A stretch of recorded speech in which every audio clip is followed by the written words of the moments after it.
my sweet little brother. You hear your brother. You gotta come on outside a little bit.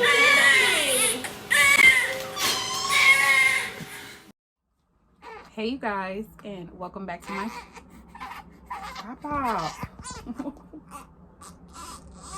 It's like here guys. Hey you guys, and welcome back to my channel. I know I was supposed to be keeping you guys updated, but as I got towards the end of my pregnancy, your girl was done. I was just tired. I really didn't have the energy to do much of anything. I do have a video I did record, so I'm going to look at it today and see like if it's YouTube worthy. I think I was like 34, 35 weeks or something like that. Stay on the lookout for that. But as you can see by the title, today's going to be a story time about when the twins came. So here we go. I had the twins on March 29th at 5:30. My baby A came out. 5:33, my baby B came out via C-section. I was 36 weeks and 4 days. My original C-section date was supposed to be April 8th, but I ended up having them on March 29th.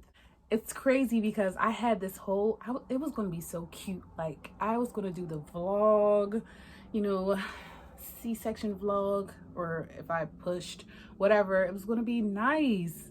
And I was going to record the whole thing and show you guys, and it just didn't work out that way. And I was upset, but I was like, I still want to tell my story. So here I am 6 weeks later coming to tell you guys while my twins are asleep. I'm hiding, okay?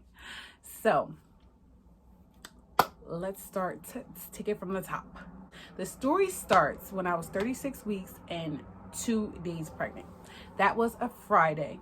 I went to my doctor's appointment. I don't know about other twin pregnancies, but my entire twin pregnancy, I saw 2 doctors.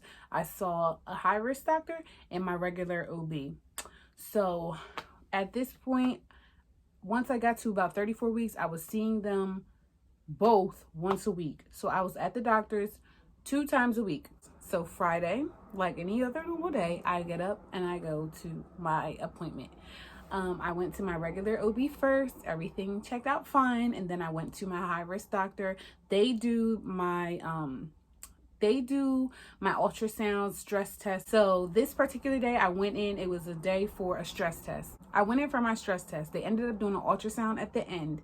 You know, they were looking all around, and the ultrasound tech saw something. So of course they didn't tell me right away what it was. She went out, had a conversation with other nurses. Another one came in, and she looked at whatever the doctor said she saw, and she was like, oh, like it could be fine. So they're going back and forth and talking, and I have no idea what they're talking about. So eventually I'm like, hey, I'm here too, like let me know what's going on. So eventually she was like, okay, I saw something. I saw like the umbilical cord, but I'm going to have the doctor come in and talk to you. So I wait for the doctor to come in, and he comes in and he tells me, hey, your bottom baby, she's breech. The breech is when the head is, basically when their butt is down instead of their head. She was breech, and her umbilical cord was floating in and out of my cervix. Problem with that is, if my water breaks or I dilate too much, the cord could come out of me and end up suffocating the baby. So emergency, but not exactly an emergency unless your water breaks. So the doctor said, okay, that's what I saw. So right now I need you to go back to your OB and let her check you to see if you're dilated at all. It's weird. Like, why doesn't that doctor check you? They're the high risk, but whatever. So I go take my big self, get in my mom's car. Mind you, I'm by myself because COVID-19 procedures, you can only come to your appointments alone. So I was by myself. I didn't really know what questions to ask or anything like that. I'm just listening to the doctors and thinking that whatever they say is what goes. So I go over, I get checked. They tell me that I'm 1 centimeter dilated. So mind you, I told you that nobody's allowed in these appointments with me. So I'm FaceTime my whole entire family on group FaceTime after I get out the doctors. And I tell them like, hey, I'm 1 centimeter dilated. They saw her umbilical cord floating around in my cervix. They told me it could be an emergency if I start dilating more, if my water breaks. So everybody's like, how do you know when your water is going to break? Your stomach is out here. Your water can break any minute. And where I live 35 minutes away from the hospital. So it's like, why are they sending you home? Like, that doesn't make any sense. So I was just nervous. Like, I didn't want to, move the wrong way or do anything. I kept advocating, like, hey, do you guys want to keep me? I'm 1 centimeter dilated. Even my sister called up to talk to them, and they were like, no, like, we don't want you till you're 37 weeks anyway. We want you to be full term. So it was a scary situation, because it's like, how do I gauge, if my water breaks, or how do I gauge me dilating fast? I can't control that. So it's like, you want me to go home and relax with this elephant in the room. So I'm like, okay. So I go home. Next day is Saturday. I literally do absolutely nothing. I sat on the couch all day and watched TV. Really? Why'd you sleep?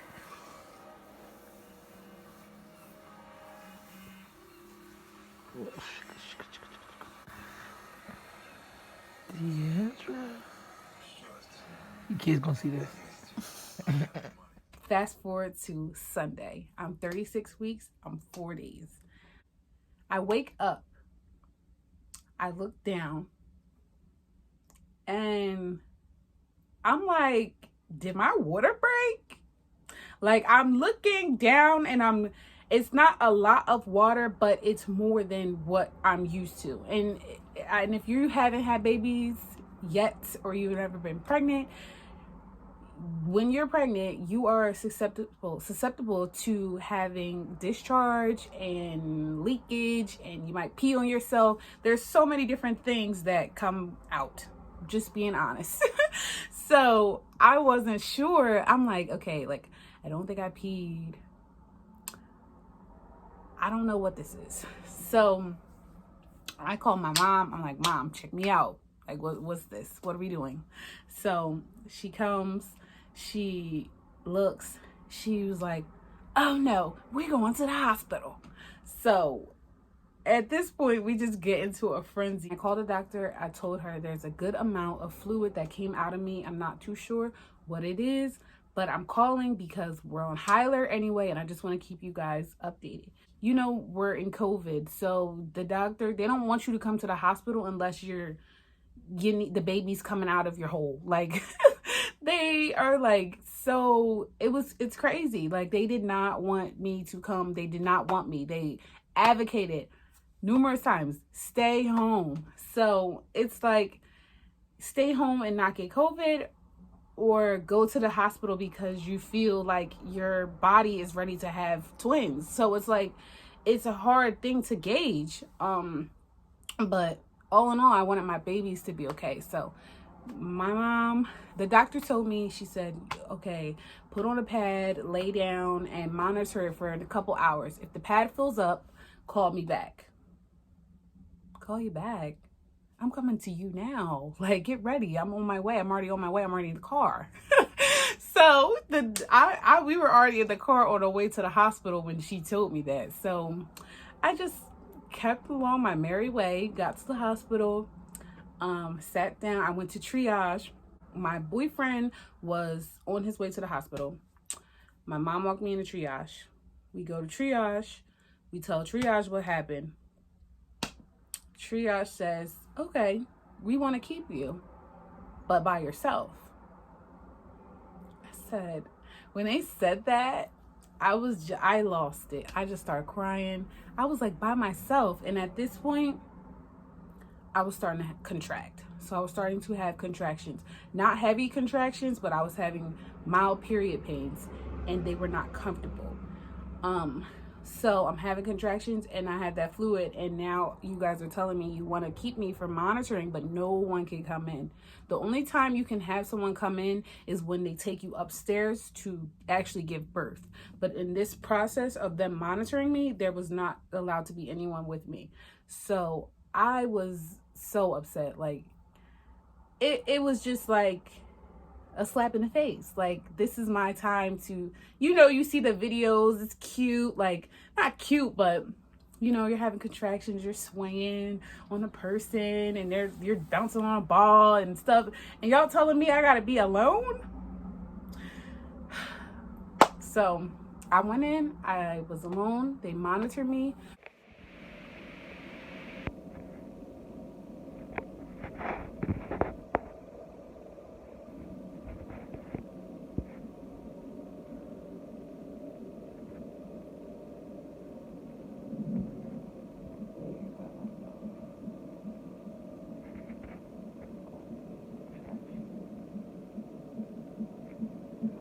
For an hour. They came in, they checked me. I was 2 centimeters dilated. She said, okay, we're going to let you sit for 1 more hour. And I was having contractions. It was going up on the thing. So she said, okay, we see that you're contracting and we see that you have dilated another centimeter. We are going to monitor you 1 more hour. They come back in an hour and I am 3 centimeters dilated. I have my entire family on group FaceTime. And then I have my boyfriend, my mom, my sister, and my stepdad all are in the parking lot just waiting. My mom almost got us kicked out the hospital because she kept walking in and out. Where's my baby? Where's my baby? And they kept telling her, ma'am, you cannot come in here. So it was a mess. So I'm back there by myself. The doctor comes in. I call everyone on FaceTime, and the doctor said, okay, she's 3 centimeters dilated, but we're in a gray area because she's not dilating fast. We're not sure if we want to keep her or not. So it's like the doctors and nurses, they're not on the same page. Nobody knows what they want to do with me. And I'm just like, they keep talking about this we want to wait till 37 weeks. Mind you, I'm 36 weeks and 4 days. If the kids want to come, let them come. Like, so she kept saying they're in a gray area. They're not sure what they want to do because I'm not dilating quickly. So my family's like, what? Like, what are you guys talking about? Like, make up your mind. Like, what are you doing? Like, tell us what you're doing so we know. So the doctor leaves. I guess she goes to converse with her partners. A nurse I bring the bell because I'm still having contractions by myself. So I rung the bell. I'm like, please, can I have something, Tylenol? I don't know. I need something now because it hurts. So she came in, she was like, well, you're having babies anyway, so don't worry about it. And I was like, I was confused. Like, I didn't know. I thought she meant like, you're having, like, clearly I'm having baby. We know that. You look at me. But so I'm like, I just ignored that because I wasn't sure like what her angle was. So the doctor comes in right after her and says, yeah, we're going to give you a C-section within the hour. I said, within the hour? Oh, no. No. No. No. What do you mean within the hour? How did you guys go from no baby to in the hour we're gonna take them via C-section? Like, I thought they were gonna keep me a couple days for monitoring, something, not that. I had zero time to like prepare my mind for that. Like, I thought I was gonna be in the hospital for a couple days, like monitor, slow, like a slow thing. And she really was like, nope, C-section right now.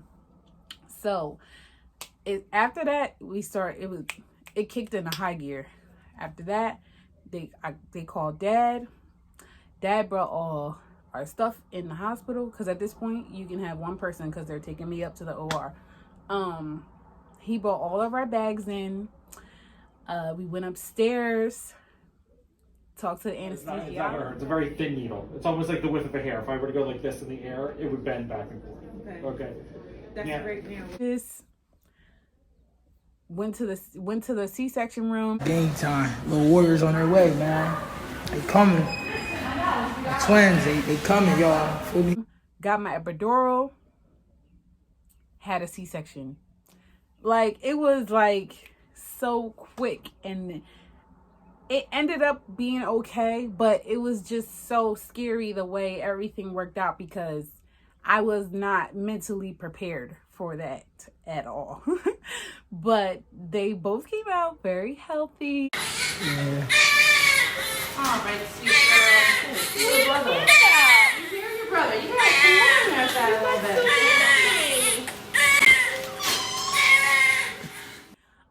We got to get Asaya immediately. As soon as he came out, we got to get him. Azaria, she had to stay with the nurses, on the nurses side, because like she swallowed a lot of fluid when she was coming out.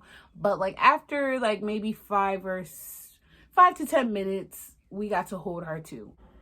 It's funny, in a C-section, like in a C-section room, it's like the curtain. So above the curtain is you, and it's cute, and you got the babies, and then the behind it is like a war scene, like all types of stuff flying around, blood, everything. So listen, it was not cute. We weren't allowed to leave the room at all, so you cannot walk. Usually they tell you when you have a C-section, you want to start moving around. So I wanted to like go out and walk up and down the hall. You cannot leave your room for the coronavirus procedures. You cannot leave your room. You cannot even go to the family room to get ice. Nothing. We were stuck inside that room until it was time for us to leave the hospital. But it was worth it, and I'm happy they're here. And I want you guys to tell me what you want to see. I want you guys to ask questions because I love talking about my babies. I love posting my babies. So follow me on Instagram because I post them like every day because I love them. And I don't care. Thank you guys for watching, and I'll see you next time.